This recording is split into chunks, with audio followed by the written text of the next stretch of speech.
more affordable. I defer to the gentlelady from Wisconsin, Congresswoman Moore.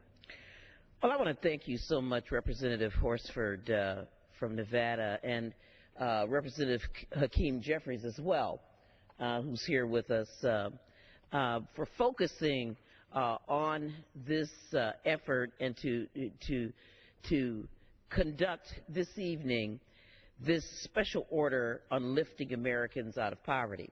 You know, it was very, very difficult to listen to Representative Barbara Lee provide those data and those statistics of the numbers of Americans who are living in poverty, and reflecting on my own personal experience, reflecting on what I see every single day among my constituents, the stark poverty, especially of children. It is very, very difficult to talk about this because this is just not abstract. This is very real. For the purposes of this discussion, though, with your permission, Representative Horsford, I would like to just modify your motto or your theme for one moment. Instead of talking about lifting Americans out of poverty, I'd like to talk about lifting America out of poverty. You see, America is heading down the road to not just have 46 million Americans living in poverty, not just having half of Americans during the recession relying on food stamps and having that as their only means of support, not just having African Americans or Hispanics or those living in stark rural poverty being the victims of poverty, but having poverty pervade our entire community, because we, by not investing in educational opportunity of young people, are eating our seed corn.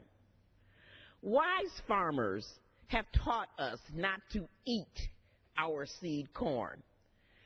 And they say that when we do that, you know, when you plant something, you eat a certain portion of it and you preserve some of it so that you can plant and have a harvest for the future. And those people who eat their seed corn are committing an act of desperation.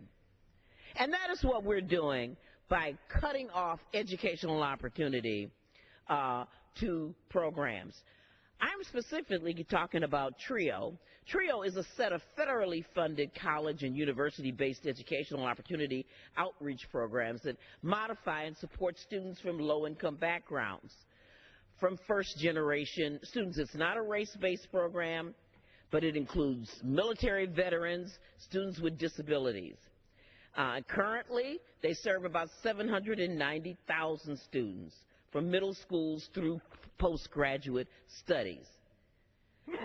These programs are very, very important because we have found that there aren't enough trust fund kids, Representative Horford, there just aren't enough trust fund kids to really put this country on a sustainable course of graduating enough high-skilled workers and innovators for our country to have to enjoy the kind of economic in a global economy. There aren't enough.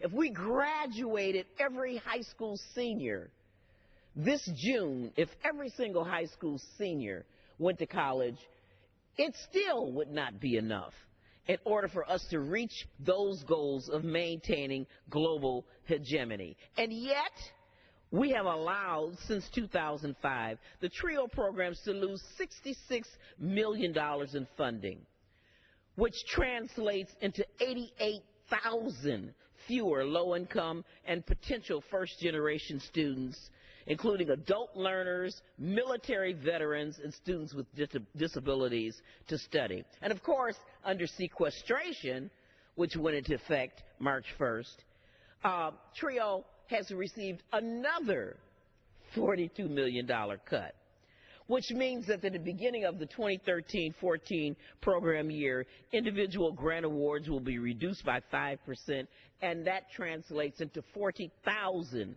fewer students to be served by TRIO. Now, as I indicated in the beginning of my discussion here, this program is a set of programs that seek to identify brilliant students, but for their income or but for their having not been born into a family where college was a tradition, that can contribute to the growth of our economy in our society. Talent Search is a program, it's a very low-cost early intervention program which identifies students with college potential in grades 6 through 12.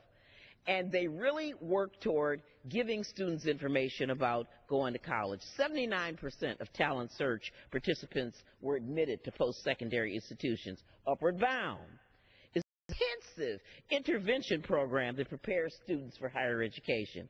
And of course, 77% of these students who participate in Upward Bound enroll in college.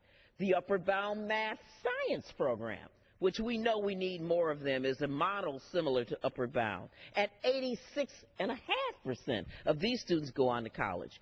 We have Upward Bound for veterans, student support services, and again, the numbers are very, very high for students who matriculate and complete in these programs.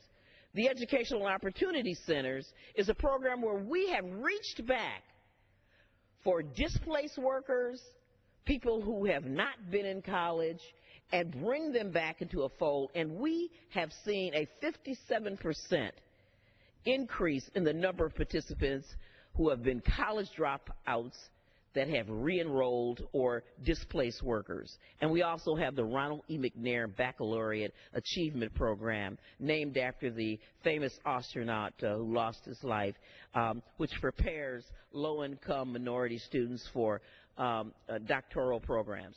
I will yield to you for questions, Mr. Horsford, but just let me finish this segment by reiterating this point.